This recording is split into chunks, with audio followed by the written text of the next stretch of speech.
نبی حریرہ رضی اللہ تعالی عنہ قال قال رسول اللہ صلی اللہ علیہ وسلم ان اللہ تعالی یقول یوم القیامہ این المتحابون بجلالی اليوم اظلهم فی ظلی یوم لا ظل الا ظلی۔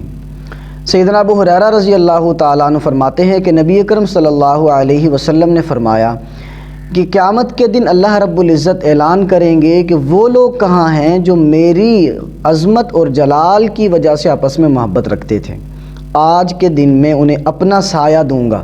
کیوں؟ آج وہ دن ہے کہ میرے سائے کے علاوہ کوئی دوسرا سایہ نہیں ہے۔ اس حدیث مبارکہ میں محبت کی جو بنیادی وجہ ہے اس کی طرف توجہ دلائی گئی ہے کہ محبت کسی بھی سے ہو، وہ والدین سے ہو، اولاد سے ہو، میاں بیوی کی آپس میں محبت ہو یا کسی دوست سے محبت ہو، اس میں بنیادی جو غرض ہے وہ خالصتاً اللہ کی رضا ہونی چاہیے، اللہ کے لیے محبت ہو۔ اللہ کے لیے محبت کرنا، اس سے کیا نتائج حاصل ہوتے ہیں؟ اس سے اللہ رب العزت کی رضا حاصل ہوتی ہے اور اس دن ہمیں اللہ رب العزت کا سایہ نصیب ہوگا کہ جس دن خدا کی رحمت کے علاوہ کوئی دوسرا سایہ نہیں ہوگا۔ مشکوٰۃ شریف میں ایک واقعہ نقل کیا گیا ہے کہ ایک آدمی سفر کے لیے نکلا، اور سفر کس چیز کا تھا؟ کسی دوسرے علاقے میں اس کا دوست تھا۔ اس کا دل کیا کہ آج میں اپنے اس دوست سے ملاقات کروں۔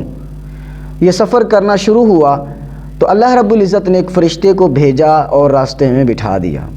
ایک مقام پر فرشتہ سامنے آیا اور پوچھا کہ بھائی کہاں کا ارادہ ہے؟ تو کہنے لگے کہ فلاں علاقے میں میرا دوست موجود ہے، میں اس کے پاس ملنے کے لیے جا رہا ہوں۔ تو فرشتے نے سوال کیا کہ کوئی اور غرض، لینا دینا، کوئی قرض ادا کرنا ہو، آپ نے لینا ہو؟ تو اس نے کہا کہ کوئی غرض نہیں، میرے دل میں یہ خیال آیا کہ وہ میرا دوست ہے، اللہ کی رضا کے لیے میری اس سے دوستی اور محبت ہے، لہٰذا مجھے اس سے ملنا چاہیے۔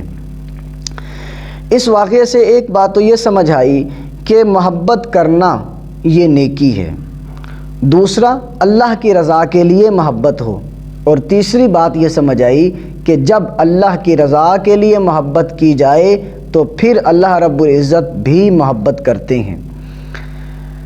اب محبت کی جائے نیک لوگوں سے، محبت کی جائے عزیز و اقارب سے، محبت کی جائے رشتہ داروں سے، آدمی کو محبت ہو تو اللہ کی رضا کے لیے ہو۔